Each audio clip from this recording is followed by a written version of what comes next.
ఒక మీడియా పర్సన్గా ఎన్నెన్నో మీడియా కార్యక్రమాల్లో పాల్గొన్న నేను ఈ రోజున నా వ్యక్తిగత జీవితానికి సంబంధించినటువంటి ఒక విషాదాన్ని మీతో షేర్ చేసుకొని జరిగిన వాస్తవాలు ఏంటనేటువంటి విషయాలు మీ ముందుకు తీసుకొచ్చే నిమిత్తం ఈ ప్రెస్ మీట్ నేను కాన్ఫరెన్స్ చేయడం జరిగింది.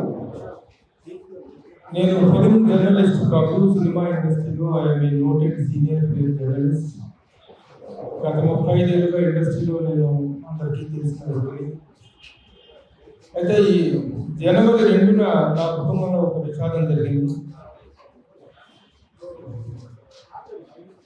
నా భార్య దుర్గామాధవి జనవరి 2వ తేదీన ఇంటి నుంచి వెళ్ళిపోయింది.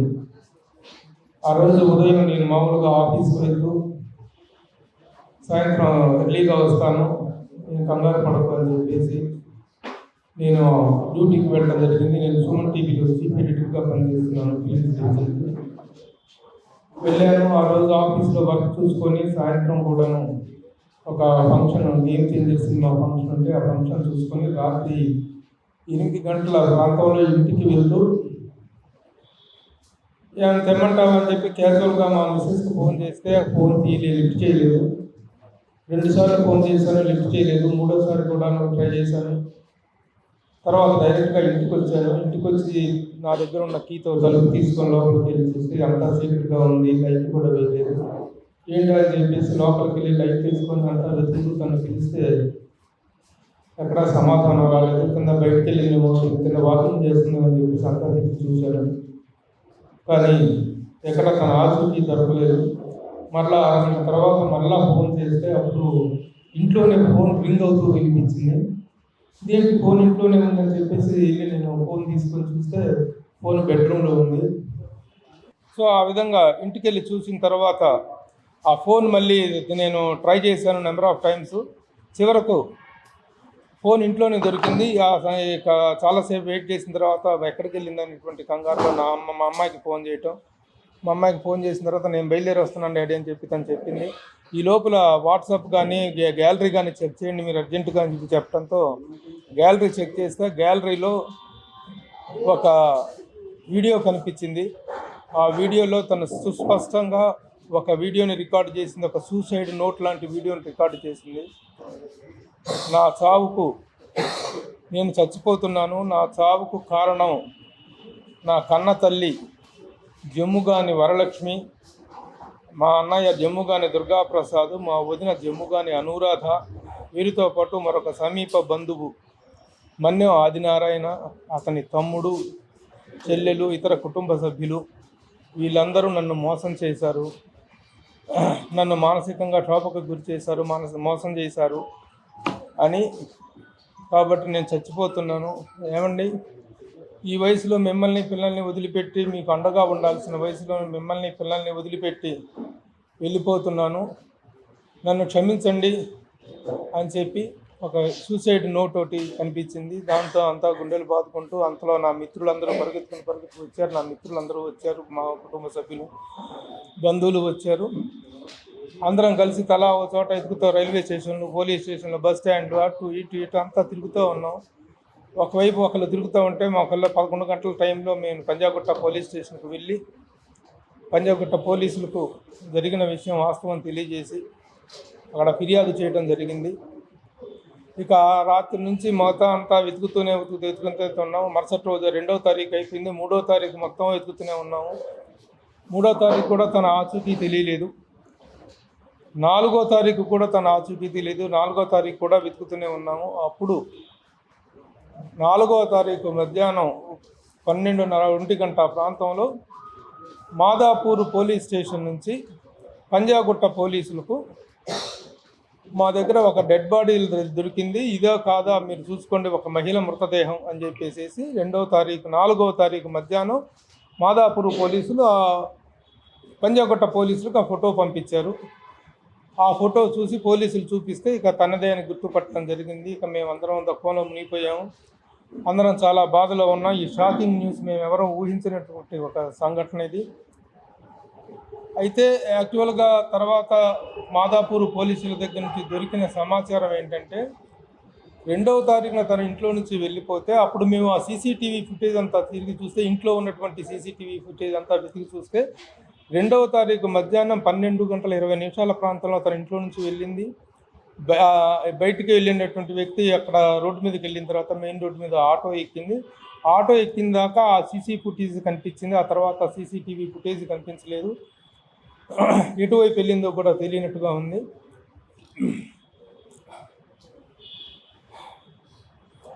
ఆ తర్వాత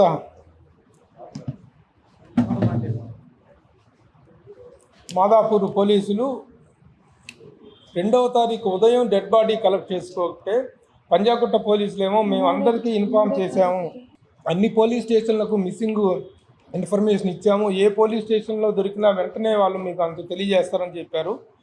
అయితే మాదాపూర్ పోలీసులకి 3వ తారీఖు ఉదయం డెడ్ బాడీ దొరికితే వాళ్ళు ఆ సమాచారాన్ని ఆ రోజు సాయంత్రం మీడియాకి ప్రెస్లో అయితే చెప్పారు. డెడ్ బాడీని ఉస్మానియా ఆసుపత్రికి అయితే తరలించారు, కానీ పక్కనే ఉన్నటువంటి పంజాగుట్ట పోలీస్ స్టేషన్కి సమాచారం ఇవ్వటం జరగలేదు. మరి ఆ సమన్వయ లోపం అనేటువంటి దానివల్ల మేము మరలా 48 గంటల పాటు డెడ్ బాడీ కోసం వెతుక్కోవాల్సి వచ్చింది. ఒక ఫోన్ కాల్ అవేలో, ఒక స్నాప్ అవేలో ఉన్నటువంటి టెక్నాలజీ రోజుల్లో ఆ ఇన్ఫర్మేషన్ ఒక పోలీస్ స్టేషన్ నుంచి ఇంకొక పోలీస్ స్టేషన్కి ఒక ఫోన్ కాల్తో వెళ్ళాల్సిన ఇన్ఫర్మేషన్ 2-3 రోజుల దాకా ఇన్ఫర్మేషన్ అందకపోవటం అనేటువంటిది మాకు చాలా బాగా కలిగించింది. సరే వాళ్ళని అడిగితే మేము చేసామండి అని వీళ్ళు చెప్తారు, కానీ మీడియాకైతే వచ్చింది. మీడియాలో నేను ఇండస్ట్రీలో ఒక ప్రముఖమైన వ్యక్తిని, నేను I'm writer, director and journalist. ఇండస్ట్రీలో నేను చాలా నోటెడ్ పర్సన్. అలాంటి నా భార్యని గుర్తు తెలియని శవంగా మార్చురీలో 3 రోజుల పాటు శవం, 2 రోజుల పాటు మార్చురీలో శవం పడింది, డెడ్ బాడీ పడింది. సరే ఇది అయిపోయిన తర్వాత సరే ఆ సమన్వయ లోపానికి మేము దిగమింగుకొని, ఆ బాధను మేము దిగమింగుకొని 4వ తారీఖున తెలిస్తే విషయం 5వ తారీఖున ఉస్మానియా ఆసుపత్రి నుంచి డెడ్ బాడీని వాళ్ళు హ్యాండ్ ఓవర్ చేయడం జరిగింది. 5వ తారీఖున అంత్యక్రియల కార్యక్రమం పూర్తి చేసుకున్నాం. అప్పటి నుంచి కేసు దర్యాప్తు జరుగుతుంది. పంజాగుట్ట పోలీసులు వాళ్ళు కూడాను కేసు పట్ల చాలా అటెన్షన్తోనే పనిచేశారు, శ్రద్ధగా చేశారు, కానీ సమన్వయ లోపం వల్ల చాలా డిలే జరిగింది. అయితే తను ఇచ్చినటువంటి సూసైడ్ నోట్లో పెట్టినటువంటి 4 వ్యక్తులు ఇంతవరకు అరెస్ట్ చేయడం జరగలేదు, వాళ్ళ మీద ఎలాంటి చర్య జరగలేదు. అదే ఆ సూసైడ్ నోట్లో కనుక ఆవిడ పెట్టి ఉండకపోతే ఇమ్మీడియట్గా భర్తగా నన్ను అరెస్ట్ చేసి ఉండేవాళ్ళు. కానీ 4 పేర్లు తనంత స్పష్టంగా చెప్పినా సరే యాక్షన్ తీసుకోలేదనేటువంటి దానికి పోలీసులు చెప్తున్నటువంటి రీజన్ అవుతుంది. నేను పోలీసులను కూడా నిందించడం లేదు, కానీ వాళ్ళ మీద ఇది ఫిర్యాదు చేయటమో వాళ్ళకి వ్యతిరేకంగా చెప్పటమో కాదు, కానీ జరిగిన వాస్తవాన్ని మీ దృష్టికి తీసుకొస్తున్నాను. అలాగే మరొక ముఖ్యమైనటువంటి బాధాకరమైన విషయం ఏంటంటే, తన మనస్తాపంతో వెళ్ళి మా దుర్గమ్మ చెరువులో దూకటం కోసం వెళ్ళినటువంటి వ్యక్తి యాక్చువల్గా దుర్గమ్మ చెరువులో దూకే వాళ్ళు ఎవరైనా కేబుల్ బ్రిడ్జి మీద ఎక్కి ఆ కేబుల్ బ్రిడ్జి నుంచి దూకడానికి ప్రయత్నిస్తారు. కానీ ఆ బ్రిడ్జి ఎక్కువగా హైట్లో ఉండటం వల్ల అక్కడ సాధ్యపడక మరి ఎటు నుంచి తిరిగేసి వచ్చేసి తను ఆ మసీద్ అనే ఏరియా ఉంది, ఆ మసీద్ ఏరియాలో నుంచి దూకినట్లుగా ఆ ఏరియాలో వీళ్ళు డెడ్ బాడీ కలెక్ట్ చేసుకున్నారు. ఈ డెడ్ బాడీ కలెక్ట్ చేసుకున్నారండి, కరెక్టే మీరు, కానీ దయచేసి ఆ ఫుటేజ్ ఇవ్వండి, ఆ సీసీటీవీ ఫుటేజ్ ఇవ్వండి అని చెప్పి మాదాపూర్ పోలీసులను రిక్వెస్ట్ చేస్తుంటే ఆ ఏరియాలో ఎక్కడా సీసీటీవీలు పనిచేయట్లేదండి. దాదాపు ఆ చుట్టుపక్కల 60 సీసీ ఫుటేజీలు ఉన్నాయి, సీసీ కెమెరాలు ఉన్నాయి, కానీ దాదాపు 25-30 కెమెరాలు పనిచేయటం లేదు.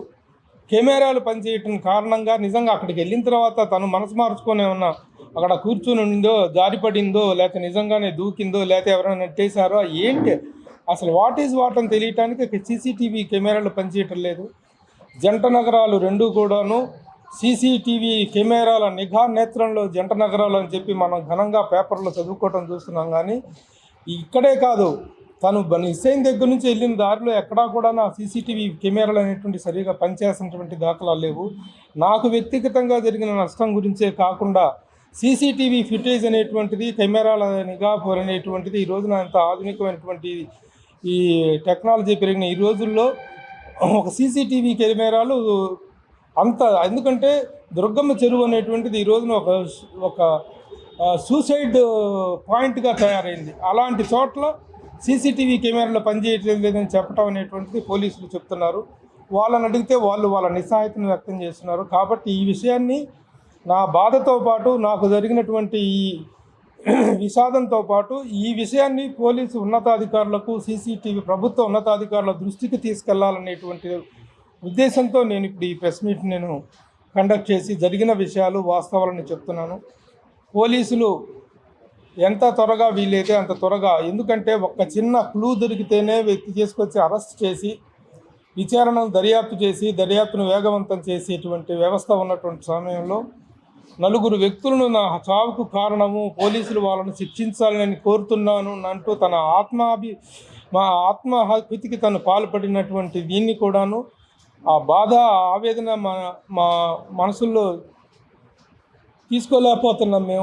మేమే కాదు, ఒక్కసారిగా సినిమా ఇండస్ట్రీ మొత్తం షాక్ అయ్యారు. నాకు సినిమా ఇండస్ట్రీలో ఉన్న రిలేషన్స్ దృష్ట్యా సినిమా ప్రముఖులందరూ ఈ వార్త విని దిగ్భ్రాంతి చెంది మా ఇంటికి వచ్చి నన్ను ఓదార్చి, నా పిల్లల్ని ఓదార్చి, సినిమా ప్రముఖులందరూ వాళ్ళ పేర్లు చెప్పడం కరెక్ట్ కాదు, కానీ సినిమా ఇండస్ట్రీ మొత్తం చాలా షాక్ అయింది. ఇంకొక ముఖ్యమైన విషయం ఏంటంటే, ప్రభు మీడియా వ్యక్తి కాబట్టి ఈ వార్త బయటికి రాకుండా, ఇది ఎందుకంటే ఆ రోజున మేము మా విషాదంలో మునిగిపోయాము. మాదాపూర్ పోలీసులు ఇచ్చినటువంటి కేవలం సాధక సమాచారంలో పత్రికల్లో గుర్తు తెలియని మహిళ శవము అనేటువంటి ఒక్క మాటతో ఇంత చిన్న వార్తతో వెళ్ళింది. యాక్చువల్గా జరిగిన సంఘటన నాకున్నటువంటి సినిమా ఇండస్ట్రీలో నాకున్నటువంటి పేరు ప్రఖ్యాతుల దృష్ట్యా it is a matter of headline. అంత హెడ్లైన్ మ్యాటర్ అయినటువంటిది ఇంత అనామకమైన వార్తతో పోయింది. ఆ వార్త ఇప్పుడు ఏదో హైలైట్ కావాలన్నది కాదు నా ఉద్దేశం ఏంటంటే, చాలామందికి తెలియక, చాలామంది ఈ విషయం తెలియక మామూలుగా నాకు ఫోన్లు చేసి happy Sankranti, how are you sir, happy Bhogi, happy Kanuma అంటూ నాకు మెసేజ్లు పెడుతున్నారు. ఏం సమాధానం చెప్పాలి వాళ్ళకి, ఎలా సమాధానం చెప్పాలి? జరిగిన విషయం చాలామందికి తెలియదు. ఆ కారణంగా తెలియజేయటం గురించి ఒకటే కాకుండాను కొంతమంది ఎలాంటి అపోహలో ఉన్నారంటే, ప్రభు మీడియా వ్యక్తి కాబట్టి మీడియాలో ఇన్ఫ్లుయెన్స్ చేసి వార్త బయటకు రాకుండా తొక్కేశాడు, ఆత్మహత్య చేసుకుందంట, ఎందుకు చేసుకుందో ఏమో అనేటువంటి అనుమానాలు, రకరకాల ఊహాగానాలకు అవకాశం ఏర్పడింది. కాబట్టి జరిగిన వాస్తవం ఇది. ఈ వాస్తవాన్ని తెలియజేయటం కోసమే తప్ప ఇంక దీని నుంచి ఏదో ప్రాచుర్య లబ్ధి పొందాలనేటువంటి ఉద్దేశం నాకు లేదు. మా కుటుంబం తీవ్రమైనటువంటి విషాదంలో ఉన్నాం. నాకు 2 పిల్లలు, నా కుమార్తె. ఆ రోజు నా కుమార్తె కనుక డాడీ గ్యాలరీ చెక్ చేయండి ఇమీడియట్గా అనేటువంటి ఐడియా ఇచ్చి ఉండకపోతే ఇది మేము ఇప్పటికీ కూడా మిస్టరీగా ఉండుండేది. ఆ సూసైడ్ నోట్ లేకపోతే ముందు పోలీసు అరెస్ట్ చేసేది నన్నే. కాబట్టి ఇంత చిన్న ఆధారం దొరికినా యాక్షన్ తీసుకున్నటువంటి పోలీసులు 15 రోజులు అయినా సరే ఇంకా వరకు అరెస్టులు కానీ దానికి సంబంధించినటువంటి నిందితుల మీద చర్యలు అనేటువంటిది పూనుకోకపోవటం అనేట్లు చాలా బాధ కలిగిస్తున్న విషయం. కాబట్టి ఈ సీసీటీవీ కెమెరాల విషయము, పోలీస్ యాక్షన్ గురించి విన్నవించుకుంటూ ఎవరి మీద ఫిర్యాదులు చేసే ఓపిక, ఎవరి మీద ఫిర్యాదులు చేసే ఉద్దేశం మాకు లేదు.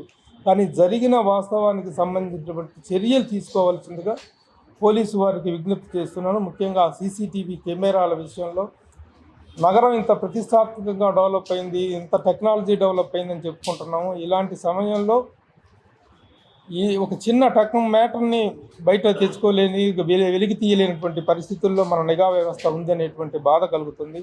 ఎందుకంటే మొన్ననే కమిషనరేట్లో అక్కడ చాలా భారీ స్థాయిలో కమాండ్ కంట్రోల్లో పోలీసు నిఘా వ్యవస్థ అనేటువంటి సీసీ కెమెరాల వ్యవస్థ అనేటువంటిది అత్యద్భుతంగా పనిచేస్తుంది అనేటువంటిది అందరము అనుకున్నాం. కానీ ఇంత చిన్న విషయంలో కూడాను క్లూస్ సంపాదించలేక కెమెరాలు మిస్ అవ్వటం అనేటువంటి దాన్ని మీద చర్యలు తీసుకోవాల్సిందిగా కోరుతున్నాను. నమస్కారం. మీరే అని అడిగితే చెప్తాను. అట్లాగే నా భార్య పెట్టిన వీడియో చూడండి ఒకసారి.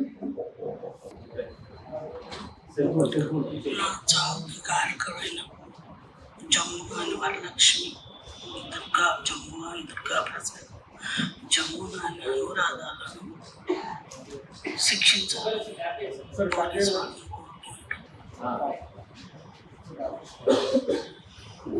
మన్ను ఆదినారాయణ కూడా నన్ను మోసం చేశాడు. జమ్ముగాని వరలక్ష్మి వాళ్ళు మోసం చేశారు. మన్ను ఆదినారాయణ వాళ్ళందరూ మోసం చేశారు. వాళ్ళ చెల్లెళ్ళు, వాళ్ళ తమ్ముళ్ళు అందరూ కలిసి నా చావుకు కారకులయ్యారు. వాళ్ళందరూ సంతకాలు వాళ్ళందరూ అన్నీ మా దగ్గర ఉన్నాయి. ఎవరెవరు ఏమేం చేశారని నా చావుకు కారణం ఓన్లీ వాళ్ళే. నా భర్త నా పిల్లల్ని అన్యాయం చేస్తున్నందుకు నన్ను క్షమించండి.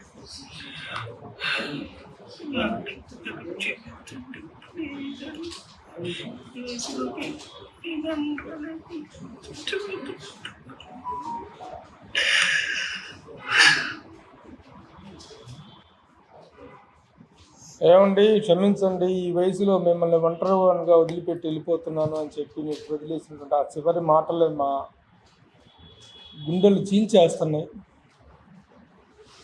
మా లైఫ్ అన్ని విధాలుగా చక్కగా సెటిల్ అయినటువంటి సందర్భం, ఎలాంటి చీకు చింత లేదు. నాకు 2 కూతుర్లు, 2కి పెళ్ళిళ్ళు అయినాయి, బంగారం లాంటి అల్లుళ్ళు. నేను మంచి పొజిషన్లో, సుమన్ టీవీలో మంచి పొజిషన్లో సీనియర్ జర్నలిస్ట్గా నాకంటూ సమాజంలో ఒక గౌరవం, ఒక గుర్తింపు ఉంది. అన్ని విధాలుగా హ్యాపీగా ఉన్న టైంలో కేవలం కానీ ఎక్కడైనా ఎక్కడైనా అత్తింటి ఆరేళ్లకు ఇంకేదో దుర్మార్గాలకు బలవుతారు, కానీ పుట్టింటి ఆరేళ్లకు బలైనటువంటి పరిస్థితి నా జీవితంలోనే ఎదురైంది. నాకే ఎదురైంది. నా భార్య ఆ పుట్టింటిలో వాళ్ళ అమ్మ, వాళ్ళ నాన్న బతికుండగా, ఆయన చచ్చిపోయాడు, వాళ్ళ నాన్న బతికుండగా కూడాను ఒక డిస్పారిటీ, ఆడపిల్ల వేరు మగపిల్లాడు వేరు అనేటువంటి ఆ డిస్పారిటీని మొదటి నుంచి చూపించేవాళ్ళు. వాళ్ళను వదిలేసేయి, మనకెందుకు, మన జీవితం, మనం హ్యాపీగా ఉన్నాం, మన పిల్లలు హ్యాపీగా ఉన్నారు, ఎందుకు వాళ్ళ గురించి ఇది చేస్తామని చెప్పేసి ఎంతగా చెప్పినా సరే వాళ్ళ అమ్మ ఒక సందర్భంలో మాట్లాడినటువంటి ఒక దుర్భాషని తట్టుకోలేక, ఒక సందర్భంలో ఆస్తి పంపకాల విషయంలో అంత ఆస్తి మొత్తం కొడుకు పేరు మీద రాశాడు వాళ్ళ నాన్న. కొడుకు పేరు మీద రాస్తే నా కూతురు పెళ్ళి నేను చాలా ఘనంగా నిర్వహించుకున్నాను. ఆ పెళ్ళిలో వాళ్ళ పెత్తనము, వాళ్ళ ఆధిపత్యము లేదు. సినిమా ప్రముఖులందరూ వచ్చేసి సినిమా ఇండస్ట్రీ మొత్తం నా కూతురు పెళ్ళికి వచ్చేసారు. ఆ వైభవాన్ని చూసుకొని కన్న వాళ్ళే కుళ్ళుకొని ఆ రోజు నుంచి వెళ్ళిపోయే ఆస్తి అంతా కొడుకు పేరు మీద రాసుకుంటే నాకు అవసరం లేని నీ ఆస్తి, నాకు అవసరం లేని నీ ఆస్తి కోసం నేను ఆశపడలేదు, నేను యాచించలేదు. ఆ తరువాత వాళ్ళ ఇల్లు, ఈ మన్యం ఆదినారాయణ అనే వ్యక్తి వాళ్ళ ఇంటిని బ్యాంకీలో తాకట్టు పెడితే ఆ ఇల్లు వేలానికి వస్తే, ఆ ఇల్లు మేము పెరిగిన ఇల్లు, మా నాన్న కట్టిన ఇల్లు, మేము ఇడిపించుకుంటాను అని చెప్పేసి నా భార్య డబ్బులు కట్టి కొంత 80 లక్షల రూపాయలు అక్కడ ఇక్కడ అప్పు చేసి తీసుకొచ్చి కట్టి ఇచ్చేస్తే, ఆ వీలునామాలో రాసిన విషయం మాకు బ్యాంకు వాళ్ళు చెప్పిన దాకా తెలియదు. వీలునామాలో ఆస్తి మొత్తం కొడుకు పేరు మీద రాసేశాడు, కూతురికి చిల్లిగవ్వ కూడా లేకుండా చేశాడు. కూతురికే కాదు, తల్లి పేరు మీద ఆస్తి రాస్తే దాంట్లో కూతురికి హక్కు ఉంటుందని చెప్పేసినటువంటి దుర్బుద్ధితో, దూరాలోచనతోటి భార్య పేరు మీద కూడా ఒక్క గజం స్థలం కూడా రాయకుండా చచ్చిపోయాడు మా మామగారు. మాకు అవసరం లేదు, ఆస్తితో మాకు అవసరం లేదు. కానీ మేము వాళ్ళు కట్టిన ఇల్లు కష్టాల్లో ఉంది, బ్యాంకీలో వేలానికి వెళ్ళిపోతే పరుగు పోతుందని చెప్పి నా భార్య ఎగబడిపోయి డబ్బు కట్టి ఆ ఇంటిని విడిపిస్తే ఆ డబ్బులు మాకు కొంతకాలానికి ఇచ్చినప్పటికీ తర్వాత పెద్ద మనుషులతో పంచాయతీ చేసి మా కొడుకు పేరు మీదనే అంతా రాయటువంటి, కూతురికి పేరు మీద కూడా రాయాలి కదా, అదేం పని అని చెప్పి పెద్ద మనుషులు మందలిచ్చి ఒక స్థలాన్ని నా భార్య పేరు మీద రాసేలాగా పెద్ద మనుషులు ఒప్పందం చేశారు. ఒప్పందం చేసిన వారం రోజుల తర్వాత ఏమైంది, ఆ ఒప్పందం ప్రకారం ఆ రిజిస్ట్రేషన్ జరగాలి కదా అని నేను నా బామ్మర్దికి ఫోన్ చేసి అడిగితే, మేము ఆ ఒప్పందానికి ఒప్పుకోము, మాకు ఆ ఒప్పందం ఇష్టం లేదు, మేము రాయము అని చెప్పి ఫోన్లోనే నాతో వాదాలు చేస్తూ మా అత్తగారు చాలా పెద్ద బూతు మాట ఒకటి వాడింది. మంది సొమ్ము డాష్ అంటూ చాలా బూతు మాట వాడటంతో ఆ మాట విన్న దగ్గర నుంచి నా భార్య విపరీతమైన మానసిక క్షోభకి గురయ్యి, నేను మందికి పుట్టే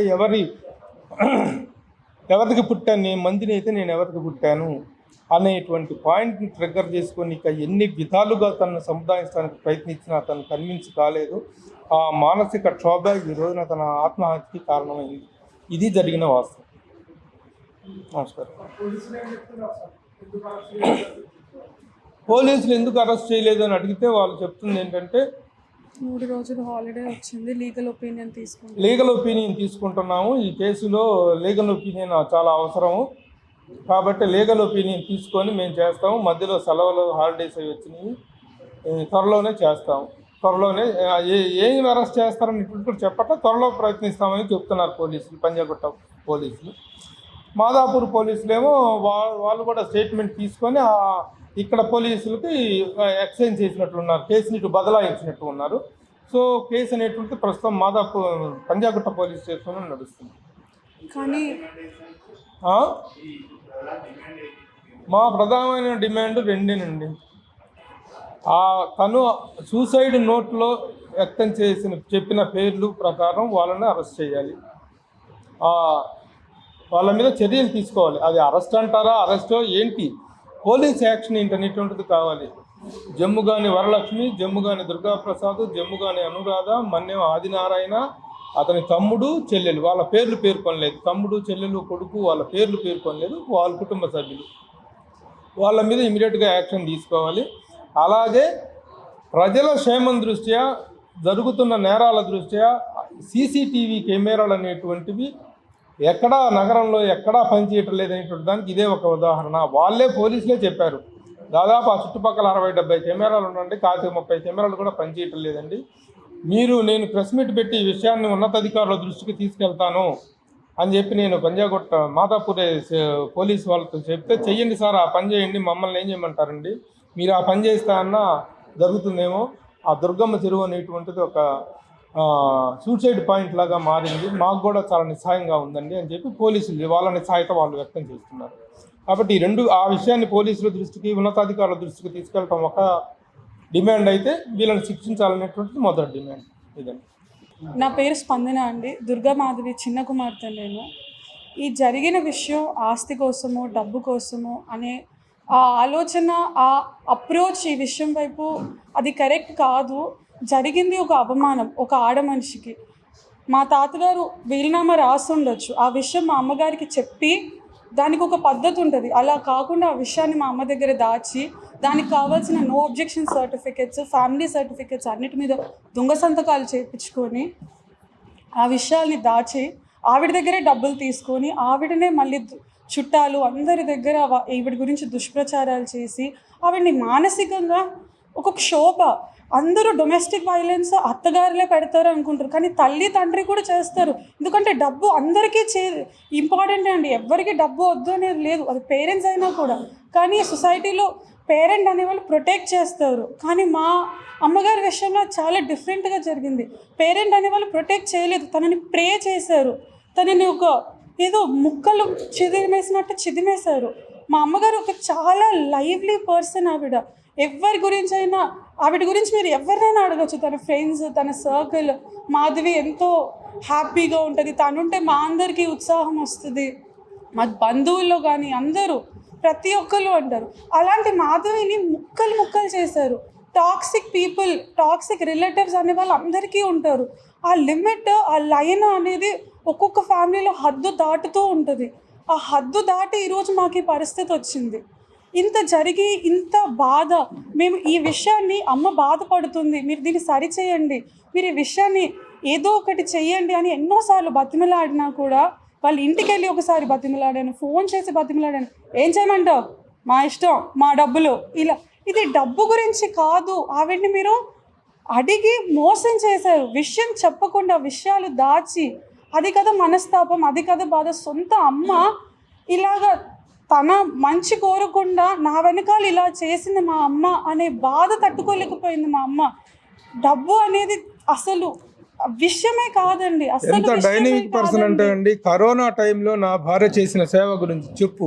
చిరంజీవి గారు ఎట్లా కోవిడ్ టైంలో మా అమ్మగారు రోజు పొద్దున్నే లేచి ఒక 500 ఫుడ్ ప్యాకెట్స్ తన చేతితో తనే వండి 500 ఫుడ్ ప్యాకెట్స్ పట్టుకొని నిమ్స్, మన బసవతారకం హాస్పిటల్స్ దగ్గర రోజు డిస్ట్రిబ్యూట్ చేసేది. పోలీస్ వాళ్ళకి రిఫ్రెషింగ్ డ్రింక్స్ అని అన్నీ ఇచ్చి ఆవిడ ఎప్పుడు అందరికీ హెల్ప్ చేయాలని చూస్తుంది. ఆ శ్రీనగర్ కాలనీ రోడ్లు ఊడ్చుకునే వాళ్ళకి బ్లాంకెట్స్ నుంచి తనకి ఏది తోచితే, తను ఏది కరెక్ట్ అనుకుంటే అలా అందరికీ హెల్ప్ చేసేది.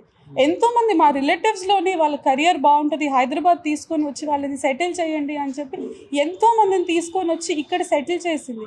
డబ్బు అనేది అసలు విషయమే కాదండి. ఇక్కడ ఎంతో మంచి పని చేస్తూ డబ్బుల గురించి అసలు సమస్యే కాదు. ఆవిడే కోవిడ్ టైంలో చిరంజీవి చారిటబుల్ ట్రస్ట్కి ఆవిడ 1 lakh రూపీస్ డొనేట్ చేసింది కోవిడ్ ఫండ్ కింద.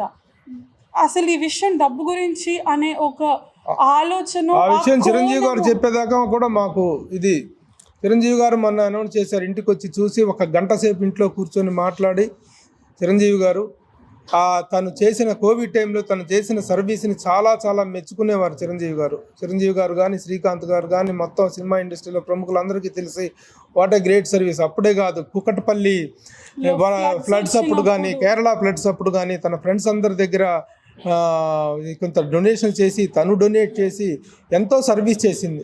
అలాంటి వ్యక్తి డబ్బు కోసం ఇప్పుడు కుటుంబంలో జరుగుతున్న ప్రచారం ఏంటంటే కేవలం డబ్బు కోసం ఆశతో ఆ అమ్మాయి ఇంత పనిచేసింది అనేటువంటి ప్రచారం జరుగుతుంది. ఆ ప్రచారాన్ని తిప్పి కొట్టాలనేటువంటిది మా ప్రధానమైనటువంటి ఉద్దేశం కాదండి. డబ్బు కోసము చేయాల్సిన అవసరమే ఆవిడికి లేదు.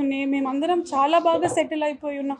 అమ్మగారికి ఇది డబ్బుల గురించి కాదు, కేవలం ఆమె ఆత్మాభిమానం దెబ్బతిన్నది. ఒక ఆడపిల్లని నీకు ఎలాంటి సంబంధం లేదు, 35 ఏళ్ళు మా వాళ్ళ అమ్మ వాళ్ళు ఏది చెబితే అదే రైట్ అనుకొని, మా అమ్మకి పెళ్ళి 35 ఇయర్స్ అయినా కూడా మా అమ్మ వాళ్ళు చెప్పింది కరెక్ట్, మా అమ్మ వాళ్ళు బాగా తెలుసు, వాళ్ళకి పెద్దవాళ్ళ మాట మనం వినాలి అని వాళ్ళకి రెస్పెక్ట్ ఇస్తే ఈ 35 ఏళ్ళలో నమ్మకాన్ని వాళ్ళు ఇట్లా ఒక రోజుల్లో తొడిపి పడేసి ఇష్టం వచ్చిన ముక్కలు చేశారు. ఆ ఆత్మాభిమానం దెబ్బతినింది. అది దీనికి అంతటికీ కారణం. ఆ విషయాన్ని అందరూ గుర్తించాలని నేను కోరుకుంటున్నాను. That is the one request. And మాకు కేవలం న్యాయమే కావాలి. ఈ విషయం పట్ల మాకు కావాల్సింది పోలీసులు వాళ్ళ మీద కఠిన చర్యలు తీసుకోవాలి. ఎందుకంటే ఇలాంటి టాక్సిక్ పీపుల్ సొసైటీలో ఉండకూడదండి. అండ్ ఇలాంటి వాళ్ళని ఒకసారి శిక్షిస్తే మిగతా వాళ్ళకు కూడా భయం వస్తుంది. సొంత చెల్లిని, సొంత కూతుర్ని, సొంత ఆడబిడ్డని మనం ఏదంటే అది చేద్దాం, ఎవరేం చేస్తారు అనే ధైర్యం, బ్లేమ్ గేమ్ ఏదంటే అది మాట్లాడడం, ఈ బ్లేమ్ గేమ్స్ని, ఈ ఇట్లాంటి ఒక టాక్సిక్ నేచర్ని ఆపాలి. రిలేటివ్స్ ఇచ్చే ఈ టాక్సిసిటీని ఆపాలండి. Thank you. సుమన్ టీవీలో మీ పర్సనల్ అండ్ బిజినెస్ ప్రమోషన్స్ కోసం కింది నెంబర్కి కాంటాక్ట్ చేయండి.